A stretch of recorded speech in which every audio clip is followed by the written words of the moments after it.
1960స్‌లో ముంబైలో ఉన్న ప్రజలు నైట్ టైం పడుకోవాలంటే వాళ్ళకి వెన్నులో వణుకు పుట్టేది. కానీ ఎందుకు? నైట్ టైమ్స్ ముంబై స్ట్రీట్స్‌లో ఒక షాడో తిరుగుతూ ఉండేది. కానీ ఆ షాడో వెనుకున్న మొహాన్ని ఎవ్వరూ చూడలేదు. బట్ ఆ షాడో నడుస్తున్నప్పుడు వచ్చే ఫుట్ స్టెప్ సౌండ్‌కి మొత్తం ముంబై భయపడేది.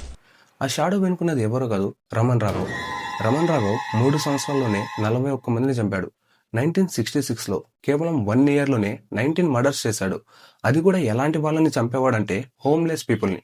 ఇల్లు లేని పేదవాళ్ళు రోడ్ సైడ్ పడుకున్నప్పుడు వాళ్ళని పెద్ద ఐరన్ రాడ్‌తో కొట్టి చంపేసేవాడు. లేదా రాయి తీసుకొని వాళ్ళ మొహం పగలగొట్టి చంపేసేవాడు. పోలీసులు రమణ్ రాఘవ్‌ని ఐడెంటిఫై చేయలేకపోయారు. అలా 1966 నుంచి 1968 లోపు 41 మందిని రమణ్ రాఘవ్ చంపేశాడు.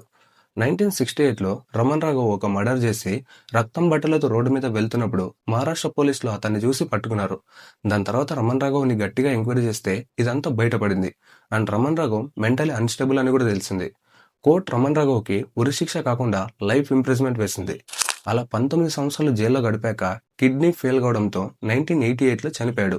ఈ కేసుని ఇన్స్పైర్గా తీసుకొని 2016లో psychological thriller film Raman Raghav 2.0 అని మూవీని తీశారు. అందులో ఇదంతా ఎలా స్టార్ట్ అయింది, మర్డర్స్ ఎలా చేసేవాడు, పోలీసులు ఇతన్ని ఎలా పట్టుకున్నారని క్లియర్గా చూపించారు. ఇంట్రెస్ట్ ఉన్న వాళ్ళు వెళ్ళి చూడొచ్చు. అండ్ ఈ సైకో కిల్లర్ గురించి మీ అభిప్రాయం ఏంటో కామెంట్ ద్వారా తెలియజేయండి. ఇలాంటి రియల్ క్రైమ్ కేసెస్ తెలుసుకోవాలనుకుంటే ఫాలో చేసుకోవడం మర్చిపోకండి.